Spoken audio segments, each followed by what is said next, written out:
যখন আমার ছোট ভাই বোনেরা ব্যাগ নিয়ে স্কুল থেকে আসে, মানে মনের মধ্যে একটা কেমন জানি অনুভব হয়, মনে হয় সেই দিন আমরা ব্যাগ নিয়ে স্কুল থেকে স্কুল ছুটি দিলে একসাথে আড্ডা দিয়ে বন্ধুরা একসাথে হেঁটে হেঁটে আসতাম। দেখতে দেখতে দীর্ঘ 10-12 বছর কেটে গেল, কিন্তু মনে হয় ঠিক সেদিন। অল্প কিছুদিন হয়েছে, খুবই মিস করি সেই স্কুল লাইফের দিনগুলো। যাচ্ছি বাসায়, তো ছোট্ট একটা ভিডিও নিলাম। আসতে যাই আবার আপুদের গায়ে কাদা পড়বে।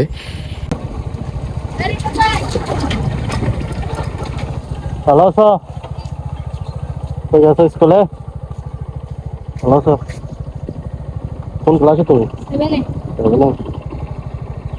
স্কুল ছুটি? ঠিক আছে, যাও। তোমার বাড়ি এদিকে না?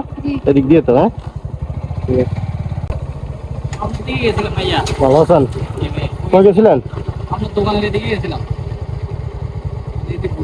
আমি গেছিলাম বাইরে, গেছিলাম একটু ডাক্তার গেছে, ওই আমুরে ডাক্তার দেখাইছি, তো এই রিপোর্ট গুলো দেখাইছি আজকে। বাইরে ইয়েতে নাইটিঙ্গেলে। চলেন বাসা, চলেন খাওয়া দাওয়া করে যাবেন। চলেন। সমস্যা নাই। কোনো কাজে গেছিলেন ওদিকে? না, এমনি একটু একজন হলো দেখা করবে লাগেছিলাম, কিছু টাকা পানি আসছিলাম, ওগুলো দেখা করবে লাগেছিল।